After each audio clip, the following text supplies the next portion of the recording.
Hello दोस्तों, आप सबका स्वागत है इस वीडियो में। और आज हम पढ़ने वाले सबसे खतरनाक पार्ट, यानी कि उसका नाम ही है सबसे खतरनाक, और इसके रचयिता है अवतार सिंह पास। तो चलिए हम इसे एनिमेशन के माध्यम से आसानी से समझने की कोशिश करेंगे।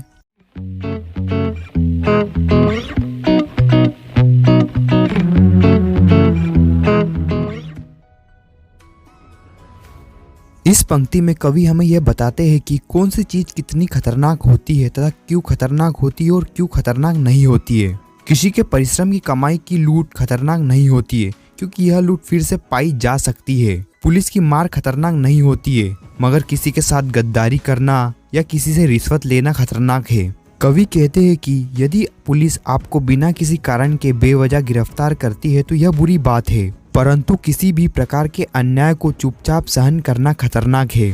कवि कहते हैं कि सही होते हुए भी छल व धोखे को सहन करना गलत बात है। कोई जुगनू की रोशनी में पड़ता है, अर्थात साधन के अभाव में अपनी पूरी जिंदगी गुजार देता है, यह तो गलत है, परंतु यह सब कुछ खतरनाक होते हुए भी उतना खतरनाक नहीं है। कुछ बातें, कुछ चीजें बहुत खतरनाक होती है और यही खतरनाक चीजें आगे जाकर बुरा परिणाम देती है, जैसे कुछ किए बिना ही वक्त को बर्बाद करना।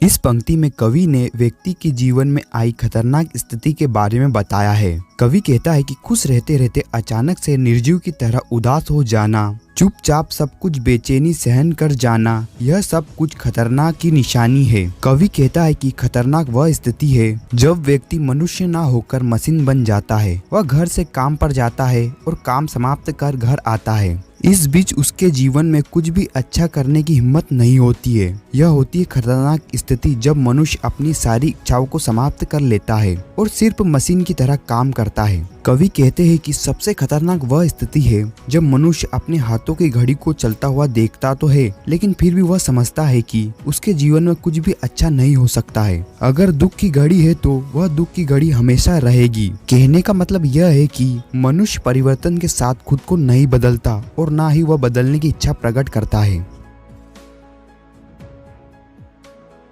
इस पंक्ति के माध्यम से कवि कहते हैं कि सबसे खतरनाक वह आंखें होती है जो चुपचाप कुछ भी ना देखने का अभिनय करते हुए अन्याय को सहन करती है। कवि के अनुसार वे आंखें जमी हुई बर्फ के समान हैं, जो अपने सामने अच्छाई को भुलाकर हर चीज को गलत नजरिए से देखती है, और यह स्थिति खतरनाक है। ऐसी आंखें लालची आंखें होती है जो स्वार्थ में पड़कर लोभी बन जाती है। ऐसी स्थिति खतरनाक होती है। कवि यह भी कहता है कि वह जिंदगी बेकार है जिस जिंदगी में कोई लक्ष्य ना हो। बिना लक्ष्य के जिंदगी जीना भी खतरनाक होता है। चांद को सुंदरता का प्रतीक माना जाता है। कवि कहते हैं कि ऐसी चांद की चमक भी खतरनाक होती है जो अन्याय के खिलाफ आवाज नहीं उठाती है, बल्कि गलत करने वाले के घर में अपनी रोशनी बिखेरने लगती है। उसे तो अपनी रोशनी के जरिए गलत करने वाले को ठंडक के बजाय तकलीफ देनी चाहिए थी।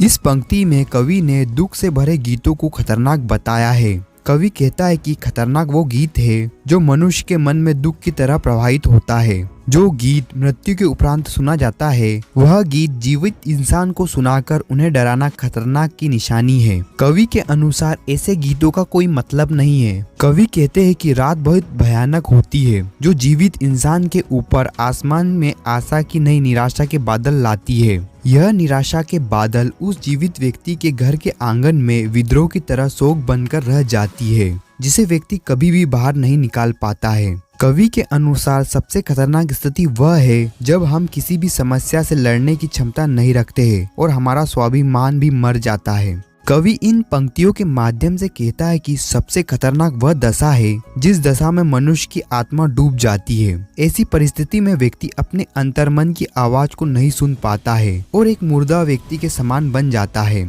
ऐसी स्थिति बेहद खतरनाक होती है। कवि को लगता है कि मनुष्य अन्याय को सहना ही उचित समझते हैं। जब तक वे अन्याय के खिलाफ आवाज नहीं उठाएंगे, तब तक उनके मन की अशांति दूर नहीं होगी। कवि यह भी कहते हैं कि मेहनत की कमाई लूटना खतरनाक नहीं होती, पुलिस की मार या गद्दारी भी खतरनाक नहीं होती, लेकिन खतरनाक वह स्थिति होती है जब व्यक्ति के अंदर कुछ करने की क्षमता खत्म हो जाए। व्यक्ति परिस्थितियों से लड़ने की बजाय परिस्थितियों से समझौता करने लगे। कवि के अनुसार सबसे खतरनाक स्थिति वह है जब हमारा स्वाभिमान मर जाता है और हम अपने साथ होने वाले अत्याचार पर कुछ नहीं बोलते हैं।